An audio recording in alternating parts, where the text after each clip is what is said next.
Hey, welcome. This is Irene, the place called the Church Podcast. And for those of you that check this out on LICMC, you can check out a lot of our long form programming there at LICMC. Look for them on Facebook at licmc.net radio. You can also find them on London, Washington on YouTube and licmc.net. But yeah, so we have this podcast, a place called The Church, inspired by real life events from my family. I'll say my elders. So, there's things going on, and it'll probably continue to go on, where the church will be questioned. The church is not really doing what it seems like the church would do, but maybe some things that the world would do, maybe some things that the devil would do. There's stories like this all around.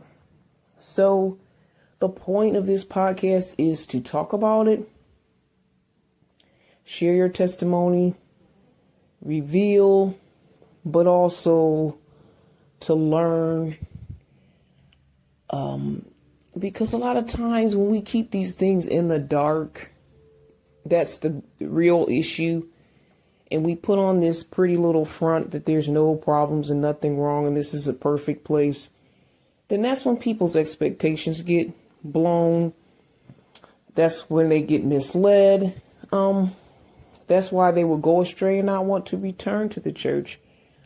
But know this, once you get a connection with God, never break that connection, because the church doesn't always reflect the will of God. It's true. So as you grow your relationship with God, He will teach you, He will show you, He will give you discernment, and He will protect you from those so-called wolves in sheep's clothing. That's really what this whole podcast is about, wolves in sheep's clothing. People, in a way, pretending. Some with good intentions and maybe just are misled, not fully informed, and some that are just outright sent by the enemy himself. So just want to give you guys a little background before we get into this episode. We have another host, and we'll be having other people come and host these episodes. So if you have a story about your experience in the church, good, bad, and other, we want to hear it right here on the place called the church.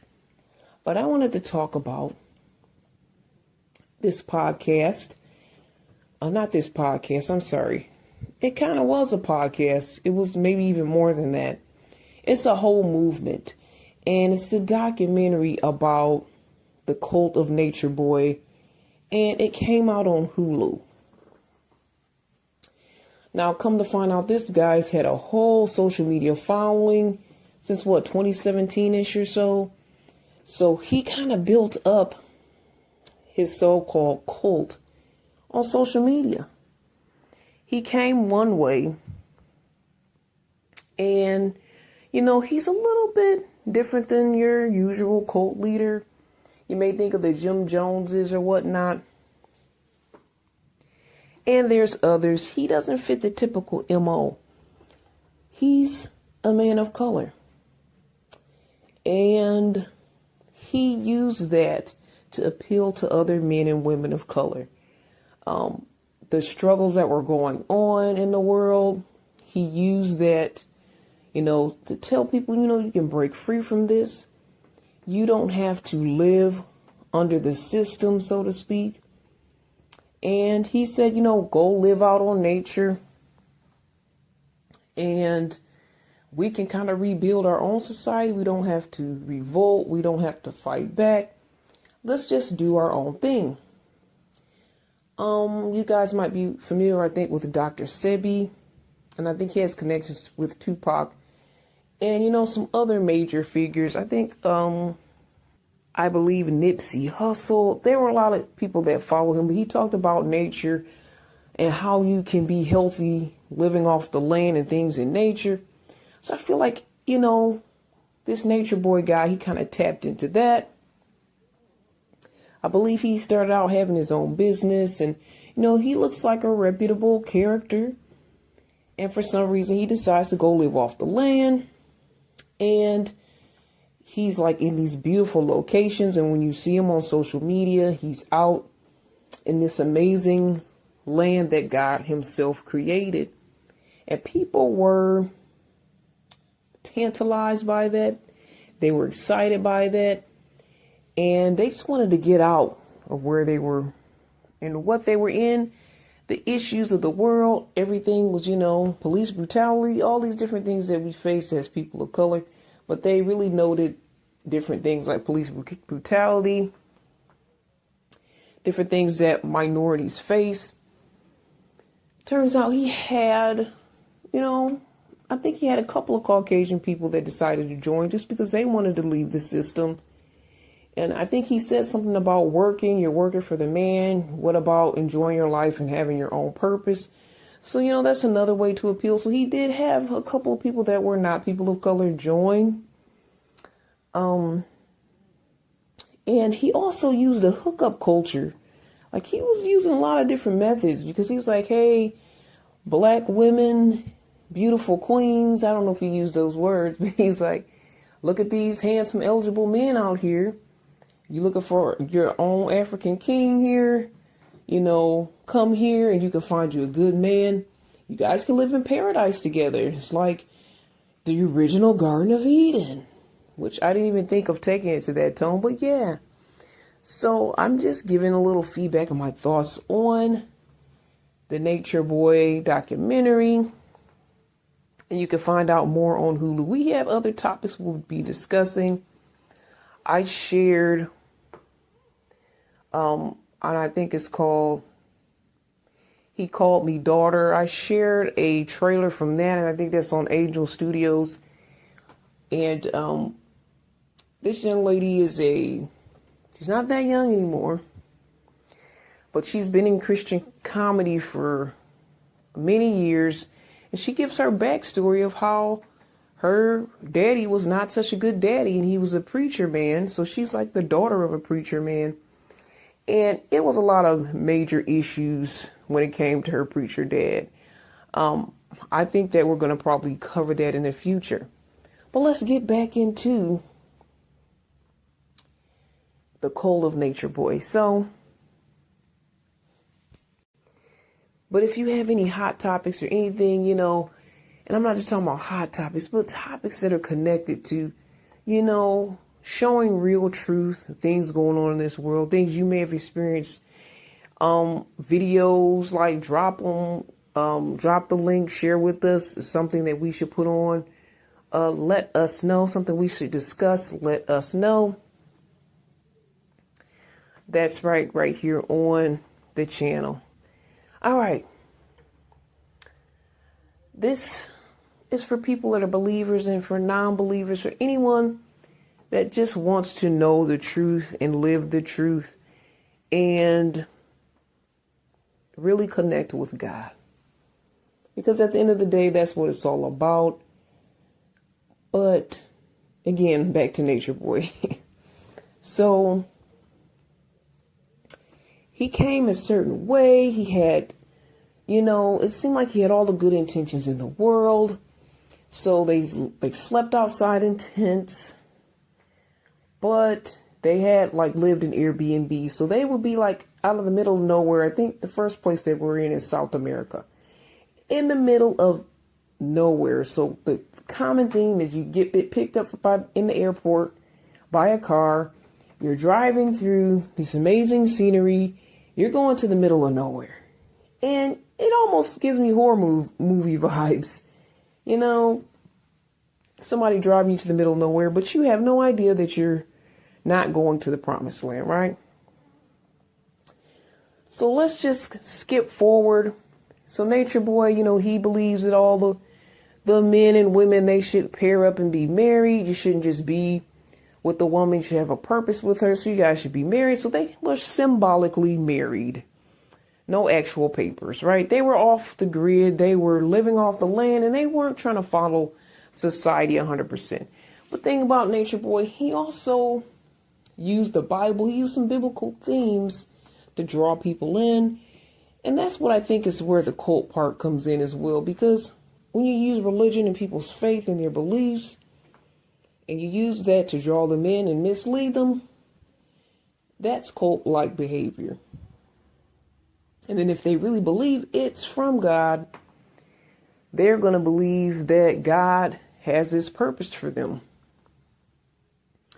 So he then went from, he also had a backstory of just having an abusive lifestyle, growing up, going through abuse. And, I guess he got himself out of these scenarios and was able to live a decent life, but he would talk to them about all the challenges and trials he went through.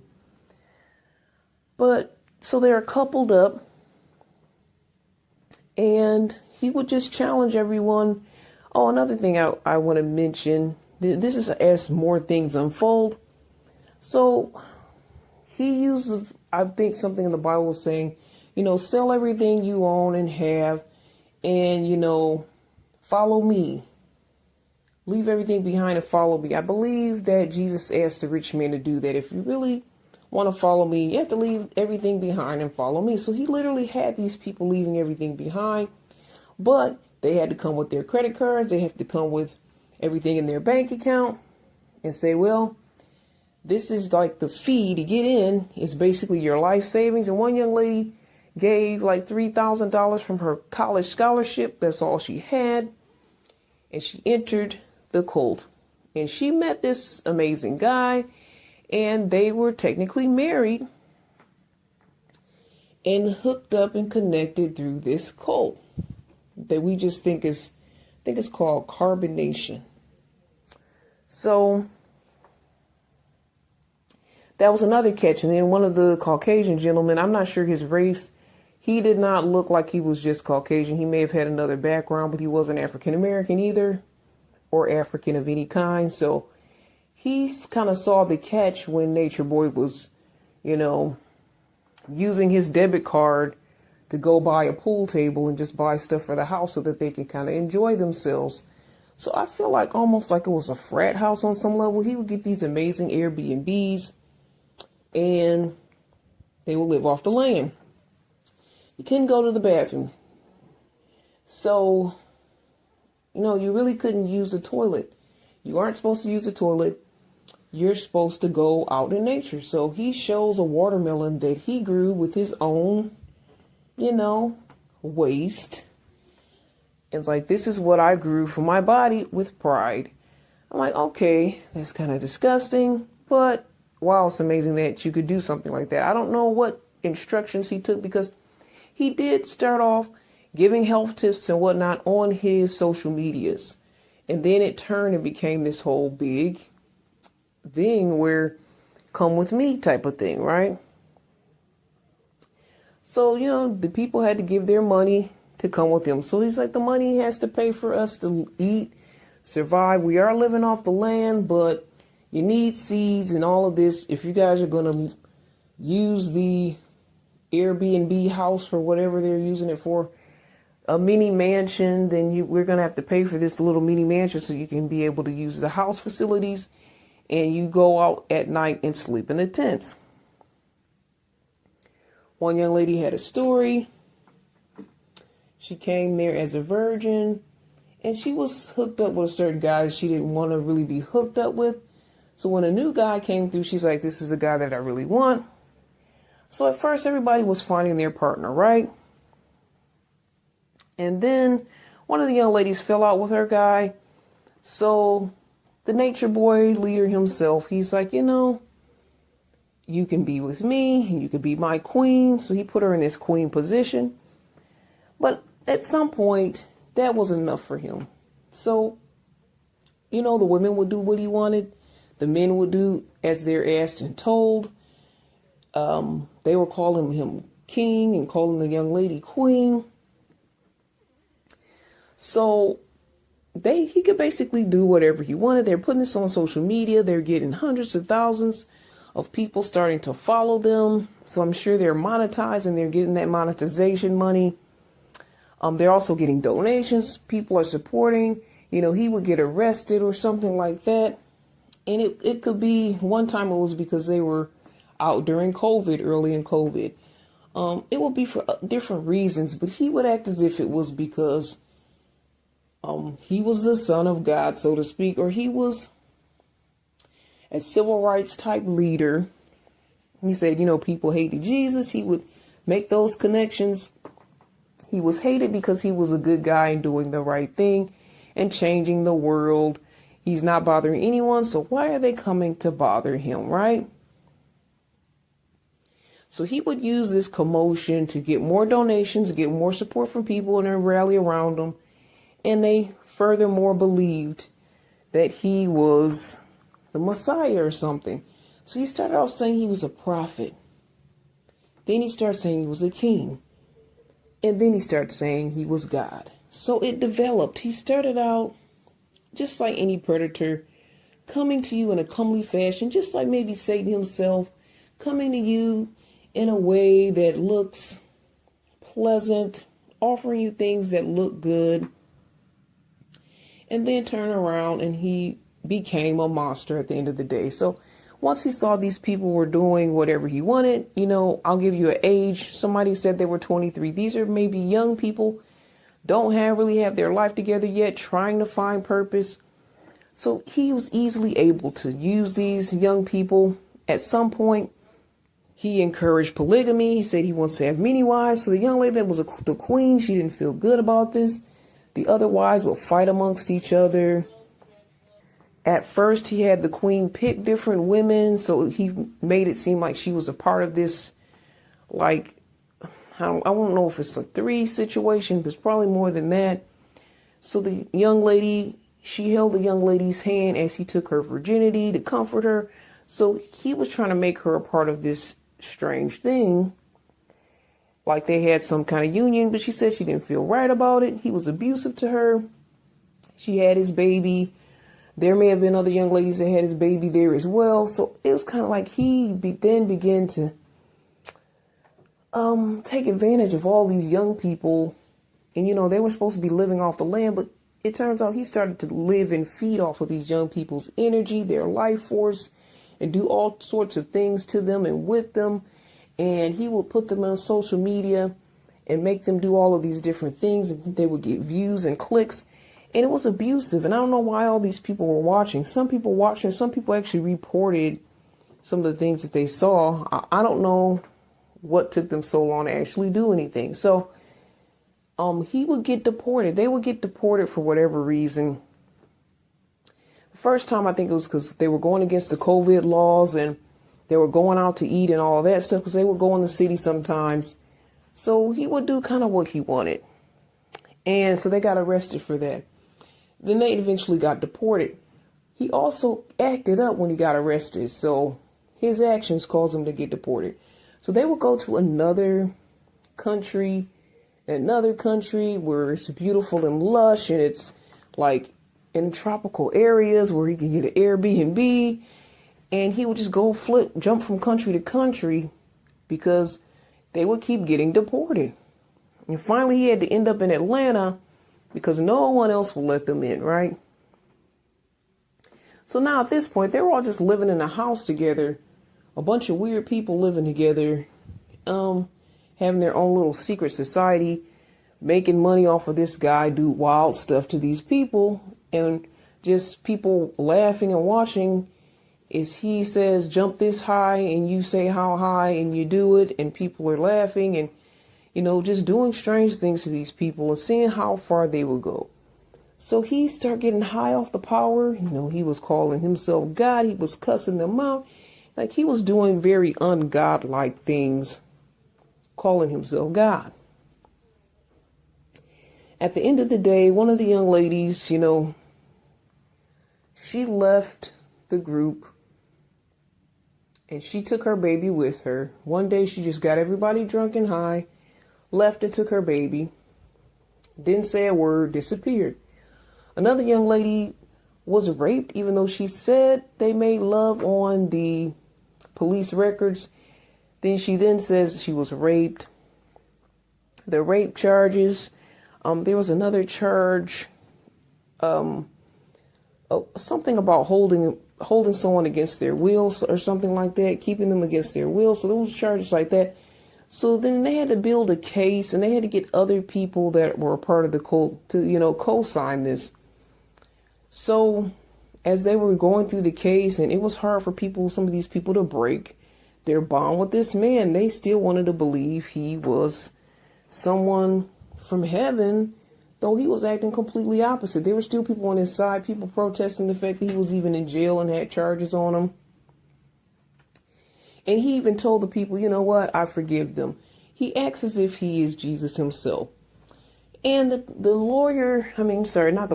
judge is like, you know what, you laughed at these people's testimonies as if mocking them, and you didn't accept the responsibility of what you did. So you're going to get life without parole. I was shocked he got life without parole. I don't know if it's possible for him to appeal it, but even in jail, he was saying some crazy things. I wouldn't be surprised if he appealed and tried to get out. But they're saying this man is just a dangerous man because people were easily following him. And just imagine if you come across someone like that in the church.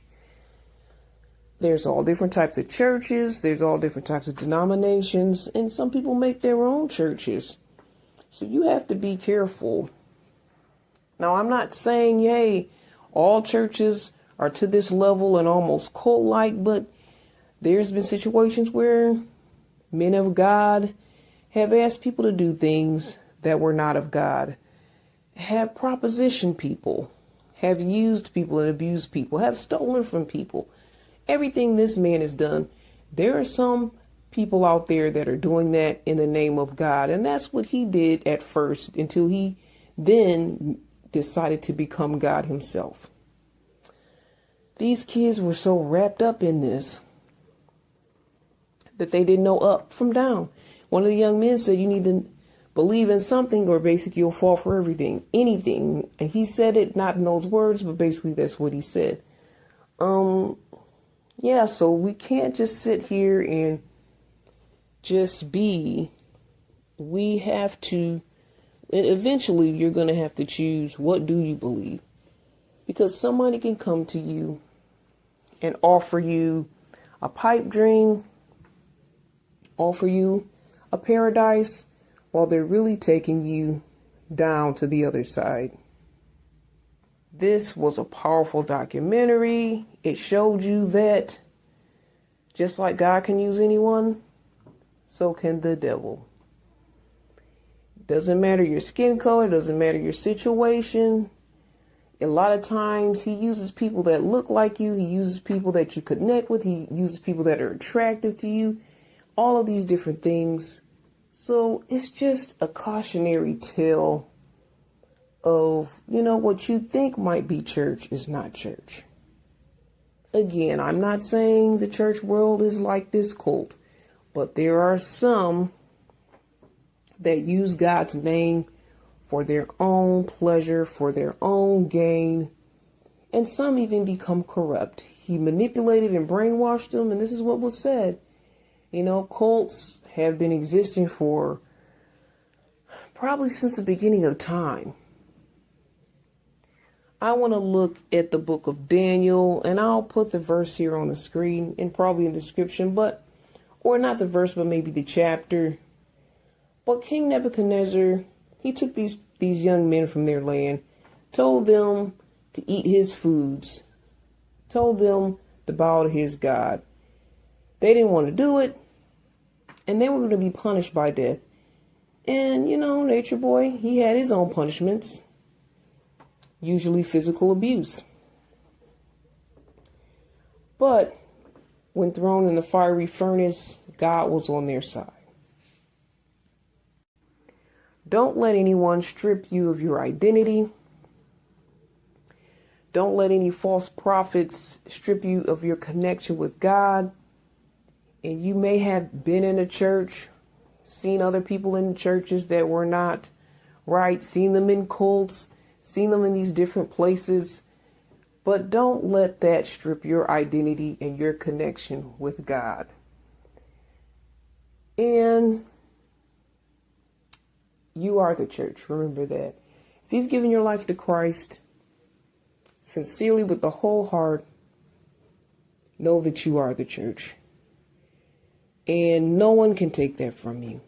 If God leads you to a new church, that's beautiful. If God leads you to the church that is right for you, we pray that for you. In the meantime, and even while you're in that new assembly, know that you are the church and the church is in you. All right, guys. So I'm done. We're talking about this documentary. Did you see it? What are your thoughts, comments, questions? Let us know. And you can email me at cbizmedia1@gmail.com. That's cbizmedia1@gmail.com. If you'd like to connect, if you'd like to do your own 30 minutes here and talk about your experience, do a monologue such as I've just done, there's opportunities to do that here on this platform. Let us know, connect with us, and we'll talk to you again next time on the place called the church. All the best. God bless.